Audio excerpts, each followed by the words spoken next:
고난 속에 승리하는 교회, 고난 속에 승리하는 교회라는 제목으로 말씀을 한번 상고해 보려고 합니다. 성령 강림 이후에 놀라운 기적의 역사가 일어났지요.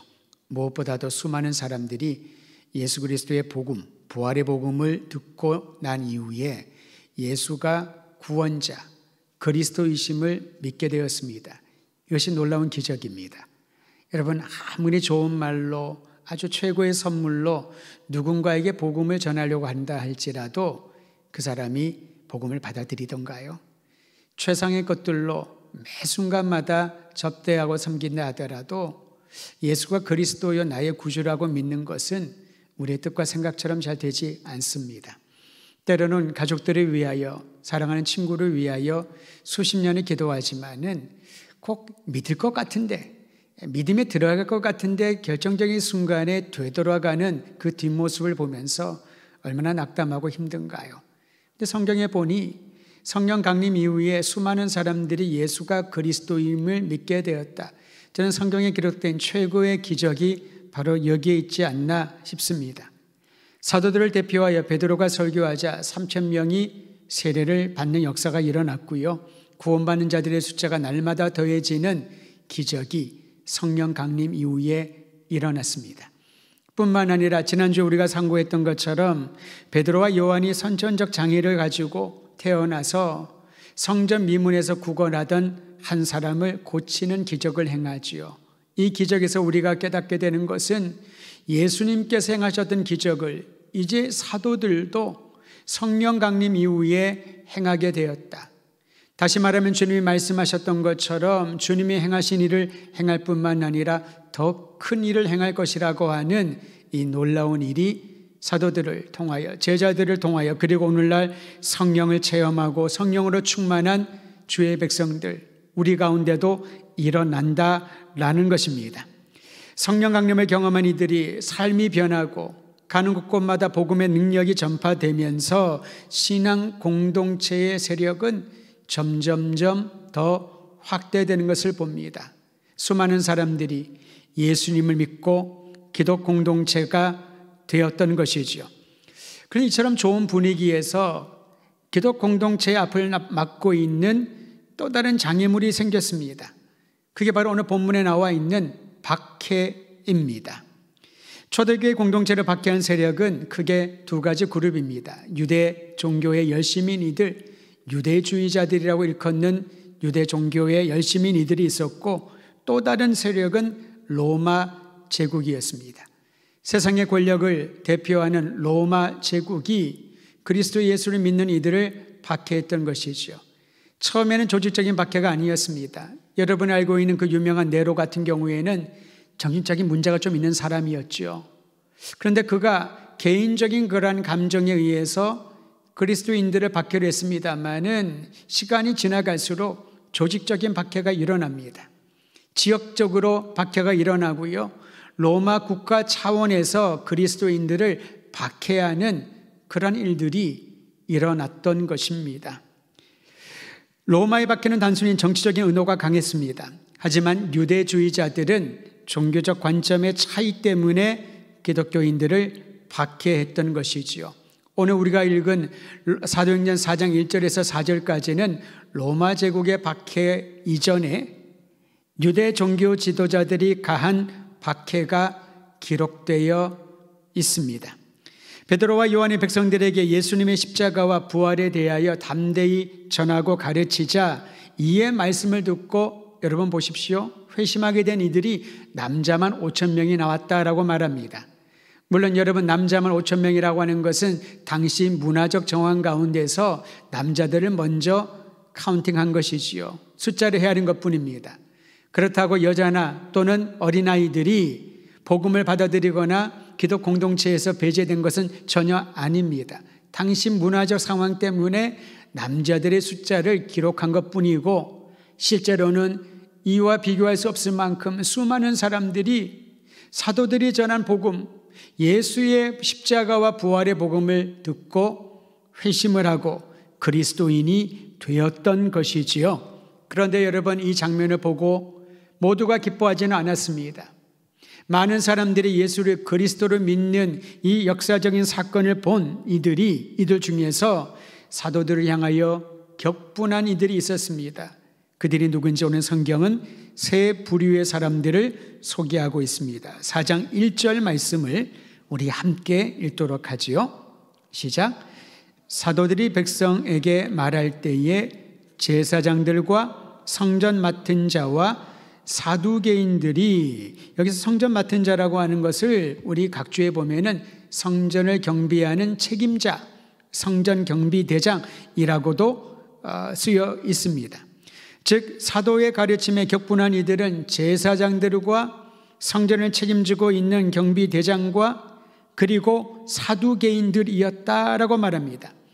이 세 부류의 사람들은 예수님의 십자가형과 깊이 연루되어 있었지요. 제사장은 누구입니까? 예수님을 십자가에 못 박게 하기 위하여서 계략을 짰던 주된 인물들이었고요.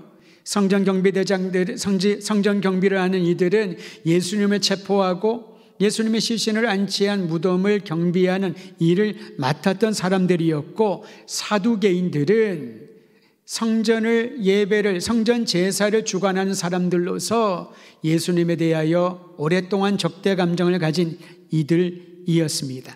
이 세 부류의 사람들이 모두 예수님을 십자가형에 처하는데 앞장섰던 주된 인물들이었지요. 하지만 그들이 베드로와 요한을 체포하여 가둘 만한 명분을 찾기가 어려웠습니다. 그저 성경은 이렇게 말합니다. 베드로와 요한이 예수 그리스도의 부활하셨다는 내용 가르치는 것을 싫어했기 때문이라고. 사실 죄가 있어야 그들을 체포하고 재판을 거쳐서 징계를 할 것인데 사도들에게는 그럴 만한 죄목을 찾지 못했던 것이지요. 그저 예수의 부활을 증거하는 것이 싫었다고 합니다. 그런데 이러한 싫어하는 마음은 어찌한 방법을 쓰든지 이리저리 계획들을 맞추어서 없는 죄도 만들어내고요, 흉악한 죄인으로 만들어 버리는 것입니다. 오늘날도 예외는 아니지요. 특히 그 중에서 사두개인들이 예수의 부활을 가르치는 것을 그렇게 싫어했다고 합니다. 여러분, 사두개인들이 누군지 역사적 정황을 통하여 아시지요? 그들은 제사장 그룹이었습니다. 그들의 선조는 사독이라고 하는 제사장이었습니다. 다윗 시대 그리고 솔로몬 시대까지 제사장 역할을 했던 사람이지요. 그들의 후손이었기 때문에 사독의 이름을 따서 사두개인들이라고 불렀던 것입니다. 사두개인들은 특별하게 구약 전체에 있는 성경들을 다 인정하지 않았습니다. 그들이 중시했던 것은 모세 오경만이었습니다. 율법과 다른 선지서와 다른 역사서의 내용들도 인정은 하긴 했지만은 그들에게 가장 중요한 39권의 성경 중에 핵심적인 내용은 토라, 율법밖에 없었던 것이지요. 그 중에서 레위기를 아주 소중하게 여겼습니다. 왜 그랬을까요? 제사장들이었으니까.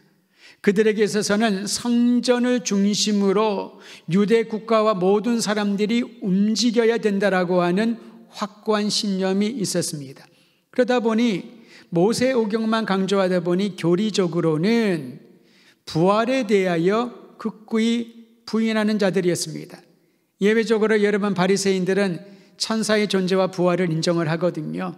그러니까 바리새인과 사두개인들은 교리적으로 척을 두고 있는 그런 이들이었죠. 부활을 부인하는 이들, 영적인 존재에 대해서 관심이 없는 이들, 그저 현실적인 성전에서 제사가 이루어지는 일을 주관하고 현실적인 부분들만을 강조했던 사두개인들에게는 예수의 부활을 전하는 베드로와 요한이, 사도들이, 그것을 믿고 기독 공동체에 들어오는 사람들이 그렇게 싫었던 것이지요. 그런데 여러분, 이런 사실을 사도들이 모를 리 없습니다. 모든 유대인들이라면은 사두개인들은 부활, 그런 용어 자체도 사용하지도 않고 그들에게 있어서는 성전만이 전부였던 것입니다. 건물로서의 성전, 예배 의식으로서의 성전 제사만이 진정한 유대교의 정통이라고 여겼던 이들, 그런 이들에게 또한 그들이 반대하는 것에도 무릅쓰고 사도들은 예수의 부활을 담대히 전했던 것입니다. 왜 그랬을까요? 예수님의 부활이야말로 복음의 핵심이기 때문에 그렇죠. 우리는 예수님의 십자가 고난과 부활을 그저 사순절과 부활절에만 기억하고 지나가서는 안 될 것입니다. 그저 1년의 중요한 종교 절기로 교회 력으로만 이해해서는 안 된다는 것이지요. 내가 예수를 믿는 이유, 나에게 천국 소망을 주신 이유, 그리고 나에게 하나님 자녀로 살아가고 복음을 위하여 나의 모든 것들을 드릴 수 있는 이 사명의식이 예수님의 십자가 고난과 부활의 복음 때문인 줄 믿으시기를 바랍니다. 예수님의 부활은 그분이 하나님의 아들이시고 우리의 죄를 완전히 용서하셨다는 증거입니다. 여러분, 사람이 다시 살아나는 일들이 성경에 기록되어 있지 않습니까? 사르밧 과부의 아들도 살아났습니다. 그리고 나서 그는 죽었죠. 나사로도 나흘 이후에 예수님이 그를 살리셨습니다. 그리고 죽었습니다. 야이로의 딸도 죽었다가 다시 살아났습니다마는 그녀 역시 죽었습니다. 우리가 생각하는 기적적인 역사 역시 이 땅에는 마지막이 있습니다. 그러나 예수님이 부활하셨다라는 것은 주님은 부활하신 후에 다시 죽는 것이 아니라 하늘로 승천하시고 다시 오시겠다는 약속을 우리에게 주시며 그가 보내신 성령 안에 우리 안에 함께 하시는, 우리와 동행하시는 살아계신 하나님이심을 부활이 증거하고 있기 때문에 그렇지요. 그러므로 교리로서의 부활이 아니라 실제적인 경험으로서 부활을 사도들이 증거했습니다. 예수님은 진정 하나님이시고 예수님은 진정 우리의 죄를 다 용서하셨다라는 사실을 부활의 복음을 통하여 증거했던 겁니다.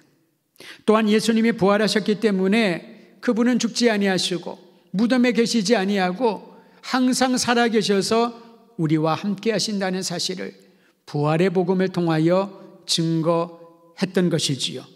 그러므로 예수께서 사망 권세를 이기시고 부활하셨기에 그를 믿는 자들은 죽음에 매여 있지 않고 주님이 주시는 이 영원한 생명을 소유했다라는 것을 전하기 위하여 부활의 복음을 강조하고 또 증거했던 것입니다. 사랑하는 성도 여러분, 우리가 예수님의 십자가와 부활의 복음을 믿는다는 것은 더 이상 죽음의 권세가 우리를 억압하지 않고 진정한 새 생명, 예수 그리스도 안에서 영원한 생명을 소유한 하나님의 아들과 딸임을 믿고 이 소망을 날마다 기뻐하며 주님을 찬양하시기를 바랍니다. 그런데 여러분, 결과는 어떻게 되었습니까? 이러한 부활의 복음을 듣고 믿음을 가진 사람들이 기하급수적으로 성장하고 확장되었는데 이제 사도들이 이 사두개인들과 또 성전 경비대장들과 제사장들에게 이러한 미움을 받으면서 사람들은 더 이상 복음 전파 사역은 어렵게 되었구나, 어려울 것이다라고 추측을 하게 됩니다. 베드로와 요한을 체포한 것을 보면서 예수님, 그들의 스승이었던 예수님이 가셨던 전철을 그대로 가지 않나. 여러분, 성전 경비대장과 제사장들이 보낸 종들이 예수님을 체포하여 심야에 불법 재판을 하면서 그 다음날 십자가형에 처하지 않았습니까? 얼마 되지 않은 과거에 그 일을 보고 듣고 알았던 이들은 동일한 그런 현상들이 나타나는 겁니다. 성전 경비대장들이 제사장과 사두개인들과 더불어서 베드로와 요한을 체포했습니다. 명확한 죄목은 없었습니다마는 예수의 부활을 증거한다는 그 이유 때문에 어쩌면 그들도 예수님처럼 불법 재판을 받고 그리고 겉으로는 합법적으로 십자가형이나 또 다른 징벌을 받을 수 있을 것이라고 사람들은 경험을 통하여 그렇게 생각하지 않았을까요? 두려움에 찾아왔을 겁니다. 어쩌면 많은 사람들이 자신들의 믿음을 취소하려고 생각했을지도 모릅니다. 그런데 여러분, 베드로와 요한이 겪은 이 환난은, 이 어려움은 오히려 앞으로 복음이 어떻게 전파될 것인지를 보여주는 중요한 예표라고 할 수가 있습니다. 성령 강림 이후에 놀라운 기적이 일어났다고 했지요. 주님이 행하셨던 초자연적인 기적도 일어났고 도무지 사람의 말로는 설득이 되지 않을 것만 같은 수많은 유대인들이 예수의 십자가와 부활의 복음을 믿고 교회 공동체가 되었던 것입니다. 그런데 여러분, 이것을 가로막는 장애물, 곧 핍박과 환난이 있었지만은 오히려 이를 통하여 복음의 신앙을, 고난과 역경을 통하여 복음이 더 강력하고 순수하게 전파되는 것을 오늘 본문을 통하여 우리는 발견하게 되는 것입니다. 여러분, 사도행전의 주제를 여러 가지로 얘기할 수 있겠습니다만은 어떤 선배 목사님이 이 주제를 두 가지 단어로 요약을 했는데 굉장히 공감이 가더군요. 그분은 사도행전을 28장까지 읽으면서 두 단어가 떠올랐다고 합니다. 첫 번째 단어는 고난이요, 두 번째 단어는 흩어짐이었다는 거지요. 그저 승승장구하며 교회 부흥이 어떤 누구도 막을 수 없을 정도로 세력이 강해질 것처럼 보였는데 고난이 임하여서 그리스도인 공동체가 흩어지게 되었다는 것입니다. 어떤 분들은 그리스도 공동체가 깨어졌다라고 말하고 싶을지 모르겠습니다. 그런데 사도행전은 깨어졌다가 아니라 고난을 통하여 도처로 흩어졌다라고 말합니다. 그런 면에서 사도행전의 주제를 고난과 흩어짐이라고 말하는 것이 굉장히 적절하다고 볼 수 있지요. 왜냐하면 진정한 신앙인들은, 참된 교회는, 성경에 기록된 사도행전의 교회는 고난을 두려워하지 않았습니다. 고난은 두려워해야 정상입니다. 그런데 고난을 두려워하지 않았습니다. 고난을 두려워하지 않는 이들을 보고 히브리서 기자는 이렇게 말합니다. 세상에 감당할 수 없는 사람들이 바로 그리스도인들이요 교회라고. 세상에 감당할 수 없다는 이 말은요, 많이 통하지 않는다는 게 아니에요. 세상에 감당할 수 없다고 하는 것은 우리랑 전혀 다른 결을 갖고 있는 사람이란 그런 뜻도 아닙니다. 그것을 넘어서는 것이지요. 세상이 해결할 수 없는 일까지도 두려워하지 아니하고, 고난이 찾아오면은 깨어지고 배신해야 되는데 순교를 불사하고 그 고난을 두려워하지 않는 이들을 보니 세상이 그들의 삶을 이해가 되지 않고 감당할 수 없다라는 것입니다. 그러므로 성도 여러분, 참된 교회는 고난이라고 하는 장애물을 통하여 오히려 스스로를 살펴보고 눈앞에 닥친 고난을 통하여 성장하고 성숙해지는 것을 사도행전 교회를 통하여 배우게 되는 것입니다. 언제가 교회 위기일까요? 이제는 다 잘 됐다, 이제는 안정적이다, 이제는 우리는 편안하다라고 생각하는 순간에 교회에 위기가 찾아온다라고 모든 교회 사역자들은 얘기를 합니다. 여러분, 우리가 따로 연구하지 않더라도 지난 2000년의 교회 역사를 연구한 이들이 갖고 있는 공통 결론이 있습니다. 교회의 위기는 교회가 편안하다, 안정적이다 라고 여길 때, 왜냐하면 안정적일 때는 기도를 하지 않으니까요. 안정적일 때는 다른 고민을 하지 않으니까요. 안정적일 때는 내가 아니라도 시스템이 돌아가는 대로 그저 놔두면은 모든 게 잘 된다라고 생각을 하니까요. 반면에 교회는 내가 아니면은 누가 전하랴, 내가 그 사명을 감당하지 아니하면은 누가 그것을 감당하랴, 내가 주님 앞에 내 삶을 드리지 아니하면, 나의 재물을, 나의 모든 것들을 헌신하지 아니하면은 누가 이 일을 감당하겠는가, 나를 보내소서, 내가 여기 있나이다. 이것이 바로 교회를 교회되게 하는 원동력인 것이지요. 저는 우리 더드림교회 성도들이 일하는 교회, 하나님의 기뻐하시는 참된 교회, 비록 어려움과 환난이 있을지라도 그것이 공동체적인 문제이든 개인의 문제이든 교회 안이든 교회 바깥이든 가정의 문제이든 어떤 일이든지 간에 그 일을 통하여 하나님의 뜻을 구하고 성숙하고 성장하는 아름다운 모습이 있게 되기를 간절히 소망하는 것입니다. 오순절 성령 강림을 경험한 120명의 제자들 여러분 기억하시지요? 그들은 예루살렘에 머물러 있지 않았습니다. 자기가 왔던 그 고향으로 다 돌아갔습니다. 뭘 했을까요? 예수님이 부활하셨다는 것을, 그리고 성령이 친히 임했다는 것을 그들은 증거하면서 그들의 거처에서 모임을 갖습니다. 성삼위 하나님을 찬양하고 예배를 드리면서 교회라고 하는 것이 시작된 것이지요.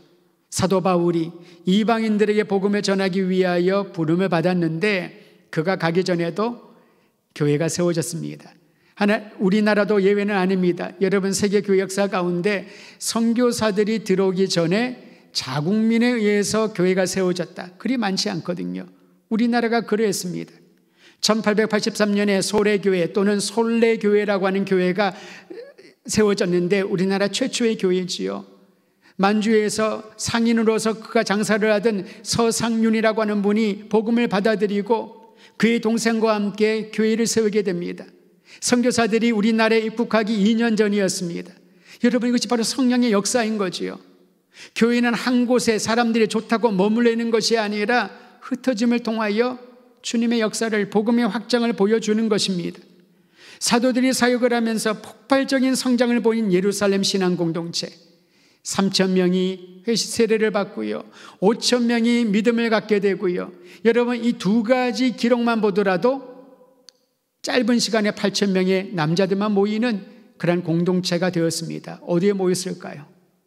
예배당도 없는데, 스피커도 없는데, 그들을 함께 수용할 수 있는 환경이 전혀 없는데, 그것은 전혀 중요하지 않습니다.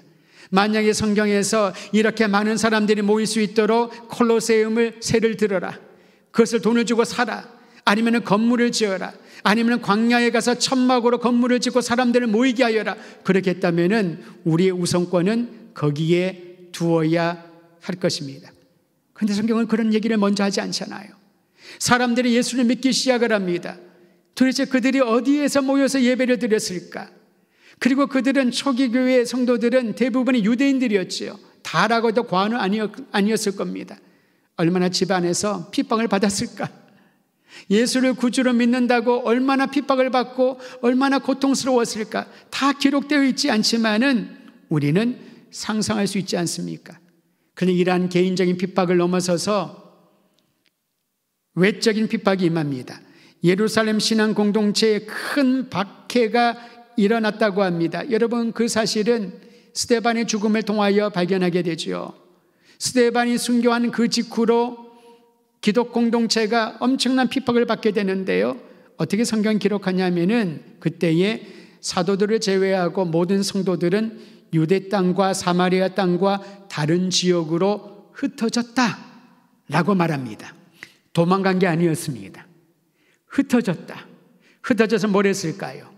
내가 믿는 예수 그리스도, 십자가와 부활의 복음을 증거하는 증인의 역할을 하면서 오히려 고난이 기독 공동체의 확장을, 부흥을 일으키는 통로가 되었던 것입니다. 만약에 예루살렘, 결과론적입니다, 예루살렘에 그런 핍박이 임하지 않았더라면 예루살렘에 큰 성전이 필요했을 것입니다. 큰 환경적인 변화가 있어야 됐겠지요. 유대교와 엄청난 갈등을 생겼을지도 모르겠습니다. 로마 제국이 오히려 더 일찍 기독교를 박해하는 일에 앞장섰을지도 모르겠습니다. 그런데 여러분, 그 박해를 통하여서 성도들이 도처에 흩어지며 이방 세계에 복음을 전할 수 있는 길이 열렸던 것이지요. 코로나가 바로 그렇다고 봅니다. 많은 사람들이 걱정을 합니다. 근심을 합니다. 젊은이들에 대한, 다음 세대에 대한 걱정을 합니다. 그런데 여러분, 이 걱정은 이제는 충분하다고 봅니다. 기대하는 마음을 갖기를 바랍니다. 하나님이 어떤 일을 보여주실까? 하나님은 우리에게 어떤 일을 하기를 지혜를 허락하여 주실까? 복음의 능력과 복음의 확장은 하나님이 행하시는데 헌신된 사람들을 통하여 그 일을 행하신다는 사실을 믿고 오늘 그 헌신의 반열에 여러분과 제가, 우리 교회가 동참하게 되기를 간절히 원하는 것입니다. 우리 교회는 75년이라는 시간을 보내면서 수많은 역경을 겪었지요. 그럴 때마다 우리를 도우시는 에베네셀 하나님의 함께 하셨기 때문에 저는 그 역경을 극복할 수 있었다라고 봅니다. 여러분, 1층에 카페에 가면은 에베네셀이라고 하는 그 글자가 있지 않습니까? 우리는 그 의미를 잘 압니다. 하나님이 여기까지 도우셨다. 하나님이 여기까지 도우셨다. 우리 교회뿐만 아니라 주님의 이름으로 모이는 모든 교회 성도들이 몇 때마다 고백해야 될 신앙의 고백이 아닐까요? 하나님, 오늘까지, 여기까지, 이 일까지 나를 도우셨구나. 여러분, 이 신앙의 고백은 이제 앞으로 주님이 무슨 일을 나에게 행하실까? 앞으로 주님이 우리 교회를 통하여 무엇을 하기를 원하실까를 기대하는 마음을, 기도하는 심정을 갖게 하는 것입니다. 그 믿음을 가진 사람은 눈이 열릴 겁니다. 소위 말하는 비전을 갖게 되는 거죠. 여러분, 비전을 우리가 갖는다라고 표현하지만은 엄밀히 말하면 보는 것이지요. 남이 보지 못하는 것을 보는 겁니다. 남이 하지 못하는 것을 할 수 있다라고 선포하는 겁니다. 모두가 안 됩니다. 이것은 무리입니다. 당신은 할 수 없습니다. 우리는 포기해야 됩니다라고 말할 때 그것을 해야만 되는 한 가지 이유를 댈 수 있는 것이지요. 하나님이 기뻐하는 일이라면, 하나님의 영광을 드러내는 일이라면은 지금 모든 상황은 좋지 않더라도 내가 이 일을 하겠나이다. 나를 사용하여 주시옵소서. 이것이 바로 고난 가운데 있는 승리를 맛보는 교회의 모습일 겁니다. 사도행전의 처음 교회가 항상 그러했습니다. 고난에 고난이 지워졌지만은 그들은 물러서 생각을 하지 않았습니다. 오히려 고난 가운데 부활의 소망을 더 뜨겁게 사모하게 되었던 거지요. 사랑하는 성도 여러분, 우리의 인생의 여정에, 신앙의 여정에 고난은 결코 비껴가지 않을 겁니다. 하지만 그 고난을 대하는 우리의 태도가 중요합니다. 그 고난을 해석하는 영적인 눈이 열려야 될 겁니다. 그리고 그 고난을 능히 이길 수 있도록 성령의 충만함과 능력을 받을 때 어떤 고난도 하나님의 사람을, 주님의 일을, 그리고 주의 교회를 막을 수 없다라는 것을 믿고 선포하시기를 바랍니다.